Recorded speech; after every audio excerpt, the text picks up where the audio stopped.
ഈ കഥ നടക്കുന്നത് ഫ്യൂച്ചറിലാണ്.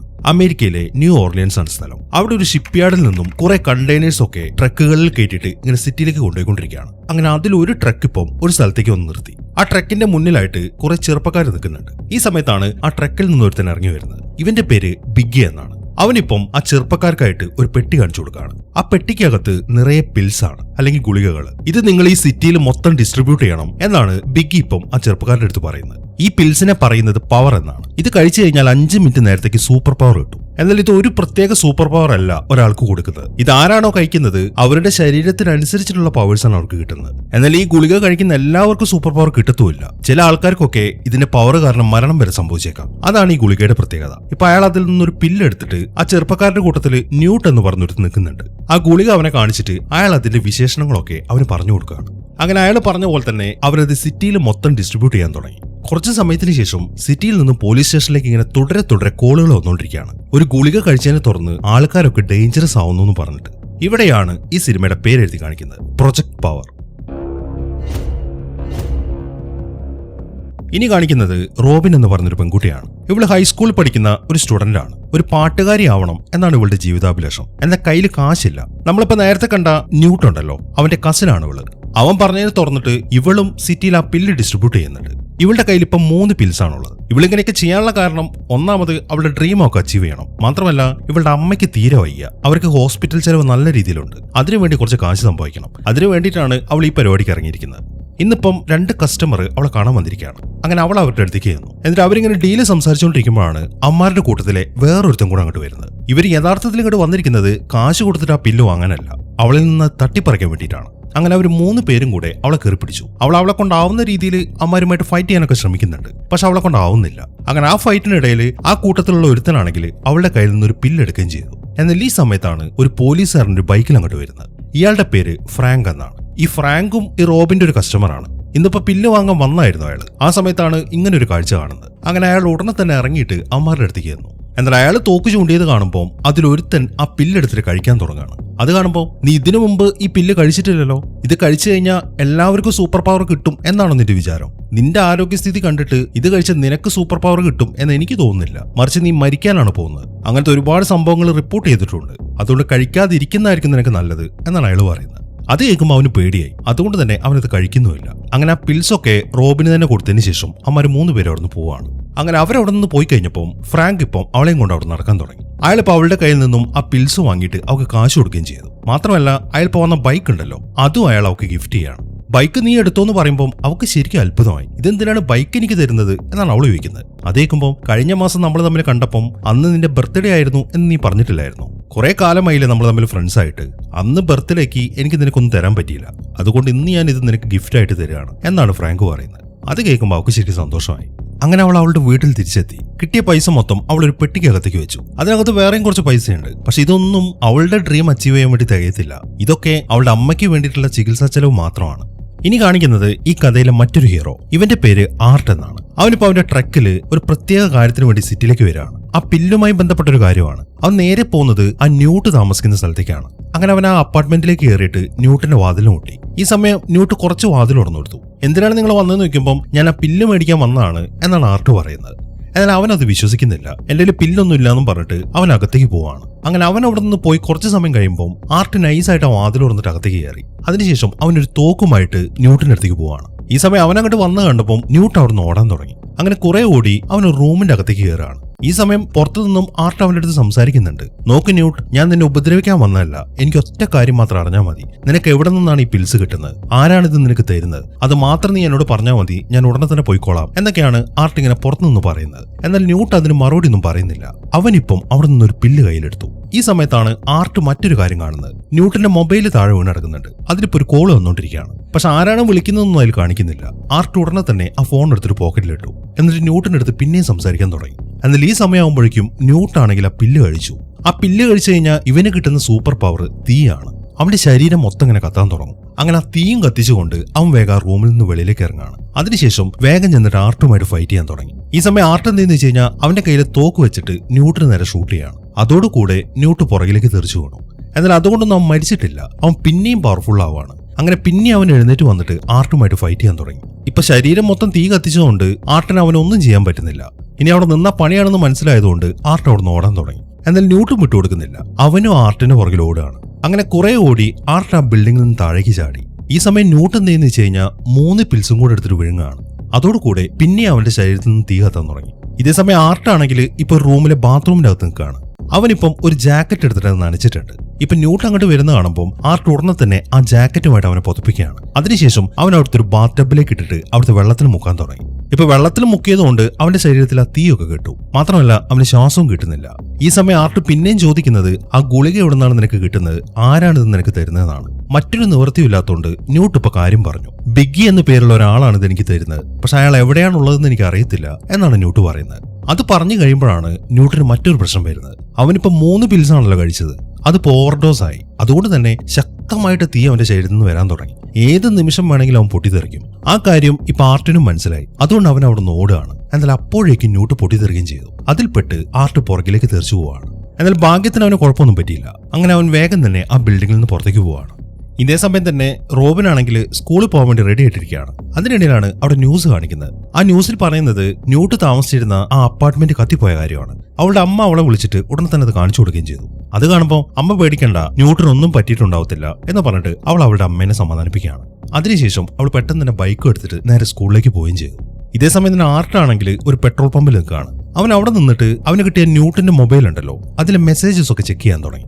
അതിൽ ആ ഡ്രഗ് ഡീലിംഗുമായിട്ട് ബന്ധപ്പെട്ട കുറെ കാര്യങ്ങൾ അവൻ കാണുന്നുണ്ട്. അങ്ങനെ അതൊക്കെ ചെക്ക് ചെയ്തുകൊണ്ടിരിക്കുമ്പോഴാണ് അവൻ ഇങ്ങോട്ടൊരു മെസ്സേജ് വരുന്നത്. അത് നേരത്തെ ന്യൂട്ടിന് കോൾ വന്ന അതേ നമ്പറിൽ നിന്നാണ്. അത് റോബിനായിരുന്നു. നിന്റെ അപ്പാർട്ട്മെന്റ് കത്തിപ്പോയിന്ന് ഞങ്ങൾ കേട്ടല്ലോ, നിനക്ക് കുഴപ്പമൊന്നും പറ്റിയിട്ടില്ലല്ലോ എന്നാണ് അവൾ മെസ്സേജ് അയച്ചിരിക്കുന്നത്. ആ മെസ്സേജ് കാണുമ്പോൾ ആർട്ട് എന്തെന്ന് വെച്ച് കഴിഞ്ഞാൽ ന്യൂട്ടായിട്ട് അവൾക്ക് റിപ്ലൈ കൊടുക്കുകയാണ്.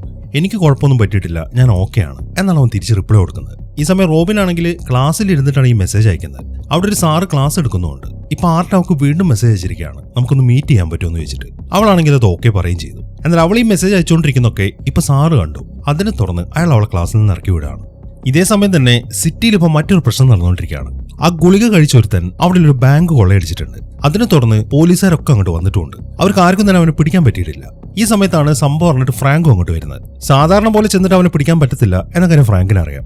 അതുകൊണ്ട് തന്നെ ഫ്രാങ്ക് എന്തെന്ന് വെച്ച് കഴിഞ്ഞാൽ ഒരു പില്ല് എടുത്തിട്ട് കഴിക്കുകയാണ്. ഈ പില്ല് കഴിച്ചു കഴിഞ്ഞാൽ ഇവന് കിട്ടുന്ന സൂപ്പർ പവർ സൂപ്പർ സ്ട്രെങ്ത് ആണ്. അങ്ങനെ ആ പില്ല് കഴിച്ചതിന് ശേഷം അവൻ ആ ബാങ്കിന്റെ അകത്ത് കയറി. എന്നാൽ ഈ സമയം അവൻ അതിനെ നടക്കുമ്പോൾ കള്ളൻ അവിടെ നിൽക്കുന്നുണ്ട്. ഈ കള്ളന്റെ സൂപ്പർ പവർ അവൻ അദൃശ്യനാവാൻ പറ്റും.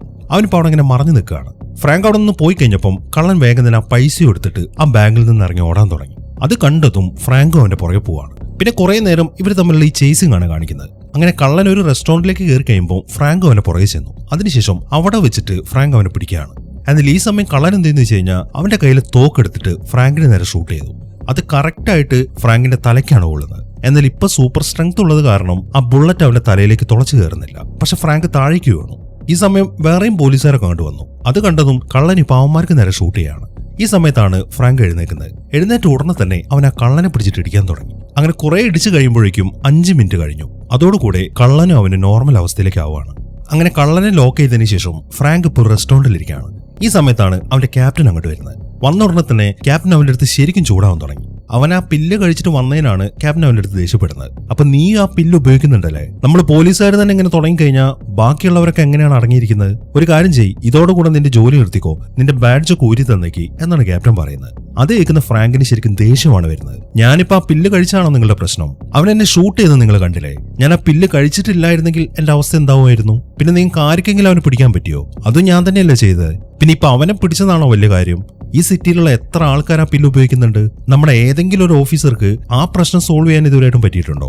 ഞാൻ മനസ്സിലാക്കിയതിൽ നമ്മളുടെ ഉദ്യോഗസ്ഥന്മാർ തന്നെയാണ് ഈ പില്ല് ഇവിടെ വിൽക്കാൻ തന്നെ പെർമിഷൻ കൊടുക്കുന്നത് എന്നാണ് എനിക്ക് തോന്നുന്നത്. ആദ്യം അത് അവസാനിപ്പിക്കാൻ നോക്ക്, എന്നിട്ട് നിങ്ങൾ എന്നെ മേക്കെട്ട് കയറാൻ എന്നൊക്കെയാണ് അവൻ പറയുന്നത്. അവൻ ആ പറയുന്നത് കേൾക്കുമ്പോൾ ക്യാപ്റ്റൻ ഒന്ന് അടങ്ങി.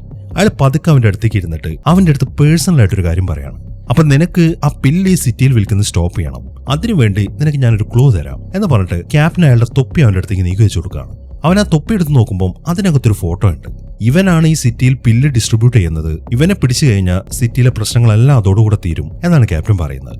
ആ ഫോട്ടോയിലുണ്ടായിരുന്ന മറ്റാരുമല്ല, അത് ആർട്ടായിരുന്നു. അങ്ങനെ സമയം രാത്രി. ആർട്ട് ഇപ്പം ഒരു റെസ്റ്റോറന്റിലിരിക്കുകയാണ്. ഇവിടേക്കാണ് അവൻ റോബിന്റെ അടുത്ത് വരാൻ പറഞ്ഞത്. കുറച്ച് സമയം കഴിഞ്ഞപ്പോൾ അവൾ അങ്ങോട്ട് വന്നു. എന്നാൽ അവൾ അതിന്റെ അകത്തേക്ക് കയറി നോക്കുമ്പോൾ ന്യൂട്ടൻ അവൾക്ക് എവിടെയും കാണാൻ പറ്റുന്നില്ല. ഇനിയിപ്പോൾ അവൻ പോയിട്ടുണ്ടാവുമെന്ന് വിചാരിച്ചിട്ട് അവൾ അവിടെ നിന്ന് വെളിയിലേക്ക് ഇറങ്ങി. എന്നാൽ ഈ സമയം അവൾ അവളുടെ ബൈക്കിന്റെ അടുത്തേക്ക് നോക്കുമ്പോൾ അതിന്റെ ടയർ ആരോ കുത്തിപ്പൊട്ടിച്ചിരിക്കുകയാണ്. അത് കാണുമ്പോൾ അവൾക്ക് ശരിക്കും നിരാശയായി. അങ്ങനെ അവൾ ആ ബൈക്കും തള്ളിക്കൊണ്ട് അവിടെ നടക്കാൻ തുടങ്ങി. ഈ സമയത്താണ് ആർട്ട് അവളുടെ അടുത്തേക്ക് വരുന്നത്. അവൻ വന്ന ഉടനെ തന്നെ അവളെ പൊക്കിയെടുത്ത് അവന്റെ ട്രക്കിന്റെ ഡിക്കിലേക്ക് ഇടുകയാണ്. അതിനുശേഷം വേഗം തന്നെ അവിടെ നിന്ന് ഓടിച്ചു പോവുകയും ചെയ്തു. അങ്ങനെ അവൻ അവളെയും കൊണ്ട് ആരും ഇല്ലാത്തൊരു സ്ഥലത്തേക്ക് എത്തി. അതിനുശേഷം അവളെ ചോദ്യം ചെയ്യാൻ തുടങ്ങി. സത്യം പറഞ്ഞോ, നിങ്ങൾക്ക് എവിടെ നിന്നാണ് ഈ പില്ല് കിട്ടുന്നത്? അത് പറയാതെ ഞാൻ നിന്നെ എങ്ങോട്ടും വിടത്തില്ല എന്നാണ് ആർട്ട് പറയുന്നത്. അവന്റെ ആ സംസാരമൊക്കെ കേൾക്കുമ്പോൾ അവൾ ശരിക്കും പേടിച്ചിട്ടുണ്ട്. എനിക്കറിയത്തില്ല ഇത് എവിടെ നിന്നാണ് കിട്ടുന്നതെന്ന്. എന്റെ കസിനാണ് ഇത് എനിക്ക് എത്തിച്ചു തരാറുള്ളത് എന്നാണ് അവള് പറയുന്നത്. അവൻ എത്ര ചോദിച്ചിട്ടും അവൾക്ക് അത് മാത്രമേ അവന്റെ അടുത്ത് പറയാനുണ്ടായിരുന്നുള്ളൂ. അങ്ങനെ അവൻ അവളെ വണ്ടിയിൽ നിന്ന് ഇറക്കിയിട്ട് വണ്ടിയുടെ മുന്നിലേക്ക് കയറ്റി. എന്നിട്ട് അവൾക്ക് അവനൊരു ഫോട്ടോ കാണിച്ചു കൊടുക്കുകയാണ്. ആ ഫോട്ടോയിലായിട്ട് ഒരു ലേഡിയുണ്ട്, പിന്നെ ഒരു മൊട്ടത്തലേനും ഉണ്ട്. ഈ മൊട്ടത്തലേൻ ആരാണ്? ഇതാണോ ബിഗ്ഗി എന്നാണ് അവൻ ചോദിക്കുന്നത്. അതേക്കും എനിക്കതിനെ കുറിച്ചൊന്നും അറിയത്തില്ല എന്ന് തന്നെയാണ് അവൾ പറയുന്നത്. അവൾ പിന്നെ ഒന്നും അറിയത്തില്ല എന്നിങ്ങനെ പറയുന്നത് കേൾക്കുമ്പോൾ അവന് ശരിക്കും ദേഷ്യമാണ് വരുന്നത്. നിങ്ങളൊക്കെ ആരാണെന്നൊക്കെ ശരിക്കും അന്വേഷിച്ചിട്ട് തന്നെയാണ് ഞാൻ ഇങ്ങോട്ട് വന്നിരിക്കുന്നത്. നീ സത്യം പറയാതിരുന്നു കഴിഞ്ഞാൽ ഞാൻ നിന്നെ ഒന്നും ചെയ്യത്തില്ല, പക്ഷെ നിന്റെ അമ്മയെ ഞാൻ കൊന്നുകളയും. അതുകൊണ്ട് പറയുന്നതായിരിക്കും നിനക്ക് നല്ലത് എന്നൊക്കെ പറഞ്ഞിട്ട് അവൻ അവളെ ഭീഷണിപ്പെടുത്താൻ തുടങ്ങി. എന്നാൽ അവളാണെങ്കിൽ അതൊക്കെ കേട്ട് ഒന്നും മിണ്ടാതെ അവിടെ ഇരിക്കുകയാണ്. അവൾക്ക് ശരിക്കും സങ്കടം വരുന്നുണ്ട്. ഇതേ സമയം തന്നെ ബിഗ്ഗി ആണെങ്കിൽ ഇപ്പൊ ഒരു ലേഡിയുടെ അടുത്ത് നിൽക്കുകയാണ്. ഈ ലേഡിയാണ് ഈ പ്രൊജക്ടിന്റെ ഹെഡ്. ഇവളുടെ പേര് ഗാർഡനർ എന്നാണ്. അവർക്കിപ്പം ഒരു ഇൻവെസ്റ്റർ വരുന്നുണ്ട്. അവരെ വെയിറ്റ് ചെയ്ത് നിൽക്കുകയാണ് അവര്. അങ്ങനെ ആ ഇൻവെസ്റ്റർ അങ്ങോട്ട് എത്തി. അവളെ റിസീവ് ചെയ്യാൻ വേണ്ടി ബിഗ്ഗി അവളുടെ അടുത്തേക്ക് പോവുകയും ചെയ്തു. ഈ സമയം ആ ഇൻവെസ്റ്റർ പറയുന്നത്, നീ പറഞ്ഞതുപോലെ ആ പില്ലിന് വേണ്ടിയിട്ടുള്ള പൈസ ഒക്കെ ഞാൻ അങ്ങോട്ട് കൊണ്ടുവന്നിട്ടുണ്ട്. പക്ഷെ പില്ല് ഞാൻ വാങ്ങുന്നതിന് മുമ്പ് ആ പില്ല് കഴിച്ചു കഴിഞ്ഞാൽ എന്താണ് സംഭവിക്കുക എന്നതിന്റെ ഒരു ഡെമോൺസ്ട്രേഷൻ എനിക്ക് കാണണം എന്നാണ് അവർ പറയുന്നത്. അവനാണെങ്കിൽ അത് സമ്മതിക്കുകയും ചെയ്തു.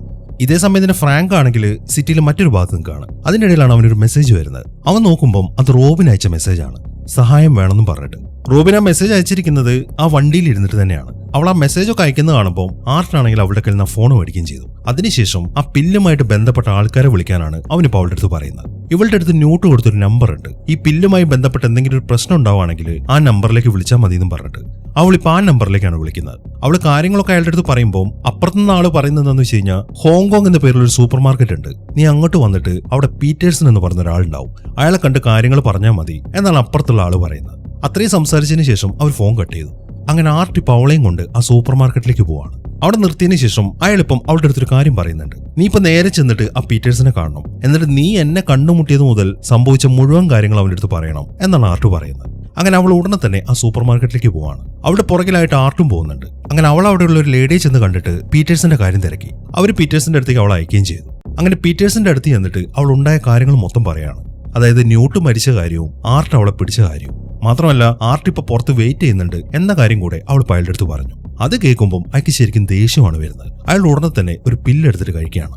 അങ്ങനെ പീറ്റേഴ്സൺ ആ പില്ല് കഴിച്ചതിന് ശേഷം നേരെ ആർട്ടിന്റെ അടുത്തേക്കാണ് പോകുന്നത്. എന്നിട്ട് അവനുമായിട്ട് ഫൈറ്റ് ചെയ്യാൻ തുടങ്ങി. ഈ സമയം അയാളുടെ വേറെ ആൾക്കാർ അങ്ങോട്ട് വരുന്നുണ്ട്. പിന്നെ അങ്ങോട്ട് നടക്കുന്നത് ഒരു ഗംഭീര ഫൈറ്റ് ആണ്. കുറെ നേരത്തെ ഫൈറ്റിന് ശേഷം അവൻ ആ പീറ്റേഴ്സനെ വെടിവെച്ച് വീഴ്ത്തി. എന്നിട്ട് ആർട്ട് നേരെ പോകുന്നത് റോബിന്റെ അടുത്തേക്കാണ്. അവന്റെ തോളത്തായിട്ട് വെടിയും കൊണ്ടിട്ടുണ്ട്. ഈ സമയം അവളാണെങ്കിൽ ആ റൂമിൽ തന്നെ ഇരിക്കുന്നുണ്ട്. അങ്ങനെ ആർട്ട് അങ്ങോട്ട് കയറി ചെല്ലുമ്പോൾ അവിടെ ഒരു CCTVയുടെ സ്ക്രീൻ കാണുന്നുണ്ട്. അതിലേക്ക് നോക്കുമ്പോൾ അവൻ ശരിക്കും ഞെട്ടിപ്പോയി. സിറ്റിയിൽ ആരൊക്കെ ആ പില്ല് കഴിച്ചിട്ടുണ്ടോ അവരെ എല്ലാം ഈ സ്ക്രീനിലൂടെ മോണിറ്റർ ചെയ്തുകൊണ്ടിരിക്കുകയാണ്. അതായത് അവര് കഴിച്ച ഗുളികകളിലൊക്കെ ഒരു ട്രാക്കർ വെച്ചിട്ടുണ്ട്. ഇതിൽ നിന്നും അവൻ ഒരു കാര്യം മനസ്സിലായി, ഈ പില്ലുണ്ടാക്കുന്ന ആൾക്കാരൊക്കെ സിറ്റിയിലെ ജനങ്ങളിൽ അത് ടെസ്റ്റ് ചെയ്തുകൊണ്ടിരിക്കുകയാണ്. ഇതേ സമയം അവിടെ വെടികൊണ്ട് കിടക്കുന്ന പീറ്റേഴ്സൺ ഉണ്ടല്ലോ, അവന്റെ ശരീരത്തിൽ ആ എഫക്ട് ഇതുവരെയായിട്ടും പോയിട്ടില്ല. ഇപ്പൊ ആ വെടിയുണ്ടകളൊക്കെ അവന്റെ ശരീരത്തിൽ നിന്നും പുറത്തേക്ക് തന്നെ തെറിച്ചു പോവാണ്. അങ്ങനെ ആ ഡീറ്റെയിൽസ് ഒക്കെ നോക്കി ആർട്ട് വെളിയിലേക്ക് ഇറങ്ങി. എന്നാൽ ഈ സമയം അവൻ നോക്കുമ്പോൾ അവിടെ കിടന്നിരുന്ന പീറ്റേഴ്സിന്റെ ബോഡിയും കാണുന്നില്ല. ഇതേ സമയം തന്നെ റോബിൻ ആണെങ്കിൽ ആ സൂപ്പർ മാർക്കറ്റിനകത്താണുള്ളത്. ഈ സമയത്താണ് പീറ്റേഴ്സൺ അവളുടെ അടുത്തേക്ക് വരുന്നത്. എന്നിട്ട് ഒറ്റയടിക്ക് അവളെ താഴേക്കിടാണ്. അതിനുശേഷം ഒരു കത്തി എടുത്തിട്ട് അവളെ കുത്താൻ തുടങ്ങുമ്പോഴാണ് ആർട്ട് അങ്ങോട്ട് വരുന്നത്. അങ്ങനെ പിന്നെയും ആർട്ട് അവനുമായിട്ട് ഫൈറ്റ് ചെയ്യാൻ തുടങ്ങി. കുറെ നേരത്തെ ഫൈറ്റിനൊടുവിൽ അവൻ ആ കത്തി വെച്ചിട്ട് തന്നെ ആർട്ടിനെ കുത്തിക്കൊല്ലാണ്. ഈ സമയമാകുമ്പോഴേക്കും അവൻ നന്നായിട്ട് തളർന്നിട്ടുണ്ട്. അത് മനസ്സിലായതും റോബിൻ അവനെ എടുത്തിട്ട് അവളുടെ ആന്റിയുടെ ഒരു ക്ലിനിക്കിലേക്ക് പോവാണ്. ഇത് വെറ്റിനറി ക്ലിനിക്കാണ്. അവിടെ വെച്ചിട്ട് അവൾ അവന്റെ മുറിവൊക്കെ മരുന്ന് വെച്ചു കൊടുത്തു. ഇതേ സമയം തന്നെ ഫ്രാങ്ക് നേരെ പോയിരിക്കുന്നത് റോബിന്റെ വീട്ടിലേക്കാണ്. അവൻ അവിടേക്ക് ചെന്ന് നോക്കുമ്പോൾ ആ വീട്ടിൽ ആരൊക്കെയോ വന്നിട്ടുണ്ട്. അവരിപ്പം റോബിന്റെ അമ്മയെ ചോദ്യം ചെയ്തുകൊണ്ടിരിക്കുകയാണ്. അമ്മമാര് പോലീസാണെന്ന് പറഞ്ഞിട്ടാണ് അവന്റെ അമ്മയെ ചോദ്യം ചെയ്യുന്നത്. അത് ഉടായിപ്പാണെന്നുള്ള കാര്യം ഫ്രാങ്കിന് മനസ്സിലായി. അതുകൊണ്ട് തന്നെ അവൻ എന്ത് ചെയ്യുന്ന വെച്ച് കഴിഞ്ഞാൽ ആരും കാണാതെ ആ വീടിനകത്ത് കയറി. എന്നിട്ട് അവൻ നേരെ ബാത്റൂമിലേക്ക് പോവാണ്. എന്നിട്ട് ഡ്രസ്സ് കോരിയിട്ടിട്ട് ഒരു തോർത്തുകൊണ്ട് എടുത്തിട്ട് പുറത്തേക്ക് ഇറങ്ങി വന്നു. നിങ്ങൾ ആരാണ്, നിങ്ങൾ എന്തിനാണ് ഇവിടെ വന്നത് എന്നൊക്കെയാണ് അവൻ ചോദിക്കുന്നത്. അതേക്കുമ്പോൾ താൻ ഏതാണ്, ഇത്രയും നേരം ഇവിടെ ഇല്ലായിരുന്നല്ലോ എന്നാണ് അവരുടെ ചോദ്യം. ഞാൻ ആരാണെന്നോ, ഇത് എന്റെ വീടാണ്, ഞാൻ കുളിച്ചോണ്ടിരിക്കുകയായിരുന്നു, അതൊക്കെ ഞാൻ എന്തിനാ നിങ്ങളോട് പറയേണ്ട ആവശ്യം, നിങ്ങൾ ആരാണെന്ന് ആദ്യം പറ എന്നാണ് ഫ്രാങ്ക് പറയുന്നത്. എന്നാൽ ഫ്രാങ്കിനെ കണ്ടിട്ട് റോബിന്റെ അമ്മയ്ക്ക് മനസ്സിലായിട്ടില്ല. ആ കാര്യം ഇവനും മനസ്സിലായി. അതുകൊണ്ട് തന്നെ അവൻ നൈസായിട്ട് റോബിന്റെ അമ്മയുടെ ചെവിയിൽ ഒരു കാര്യം പറയാണ്. നിങ്ങൾ ടെൻഷൻ അടിക്കണ്ട, റോബിൻ പറഞ്ഞിട്ടാണ് ഞാൻ ഇങ്ങോട്ട് വന്നത്, നിങ്ങൾ എന്റെ കൂടെ ജസ്റ്റ് ഒന്ന് നിന്ന് തന്നാൽ മതി എന്നാണ് അവൻ പറയുന്നത്. അതിനുശേഷം അവൻ വീണ്ടും ആ പോലീസുകാരോട് സംസാരിക്കാൻ തുടങ്ങി. അവർക്ക് അറിയേണ്ടത് റോബിൻ എവിടെ പോയിന്നാണ്. എന്നാൽ ഈ സമയം ഫ്രാങ്ക് പറയുന്നത്, നിങ്ങൾ ഐഡി കാണിച്ചിട്ട് നിങ്ങൾ പോലീസുകാരാണ് എന്ന കാര്യം ഞങ്ങളെ ബോധ്യപ്പെടുത്ത്, അതിനുശേഷം നമുക്ക് ബാക്കി കാര്യങ്ങളൊക്കെ സംസാരിക്കാം എന്നാണ് ഫ്രാങ്ക് പറയുന്നത്. പക്ഷെ അവന്മാര് പോലീസുകാരല്ലാത്തതുകൊണ്ട് കൂടുതലൊന്നും സംസാരിക്കാതെ അവരവിടെ നിന്ന് ഇറങ്ങി പോവുകയും ചെയ്തു. എന്നാൽ അവരവിടെ നിന്ന് ഇറങ്ങി അവരുടെ വണ്ടി ഓടിച്ചിട്ട് അവിടെ നിന്ന് പോകുമ്പോഴാണ് ഫ്രാങ്ക് പെട്ടെന്ന് തന്നെ വീട്ടിൽ നിന്ന് ഇറങ്ങിയിട്ട് അവരുടെ പുറകെ ഓടുന്നത്. അവന്റെ കയ്യിൽ റോബിന്റെ അമ്മയുടെ ഫോൺ ഇരിക്കുന്നുണ്ട്. അവൻ വേഗം ചെന്നിട്ട് ആ ഫോൺ അവരുടെ വണ്ടിയുടെ പുറകിലായിട്ട് ഒട്ടിച്ചു വെക്കുകയാണ്. അതിനുശേഷം ഡ്രസ്സൊക്കെ മാറി അവന്റെ വണ്ടിയിൽ കയറി ആ ഫോണും ട്രാക്ക് ചെയ്തിട്ട് അവന്മാരുടെ പുറകെ പോകാൻ തുടങ്ങി. ഇതേ സമയം തന്നെ ആർട്ടും റോബിനും ആ ക്ലിനിക്കിൽ നിന്ന് ഇറങ്ങിയിട്ട് അവന്റെ വണ്ടിയിൽ കയറി അവിടെ നിന്ന് പോവാണ്. അവരവിടെ നിന്ന് നോക്കിയ ആ TV സ്ക്രീൻ ഉണ്ടല്ലോ, അതിൽ നിന്നും അവർക്കിപ്പോൾ ഒരു ലൊക്കേഷൻ കിട്ടിയിട്ടുണ്ട്. അവിടേക്കാണ് ഇവരിപ്പോൾ പോകുന്നത്. ഈ സമയമാകുമ്പോഴേക്കും അവർ തമ്മിൽ നല്ല കൂട്ടായി. ഈ സമയം റോബിനാണെങ്കിൽ അവളുടെ മുഴുവൻ പ്രശ്നങ്ങളെ കുറിച്ചിട്ടും അവൻ്റെ അടുത്ത് പറയാണ്. അതായത് അമ്മയെ ചികിത്സിക്കാൻ വേണ്ടി കാശിന് വേണ്ടിയിട്ടാണ് അവൾ ഈ പണിയൊക്കെ ചെയ്യുന്നതെന്ന്.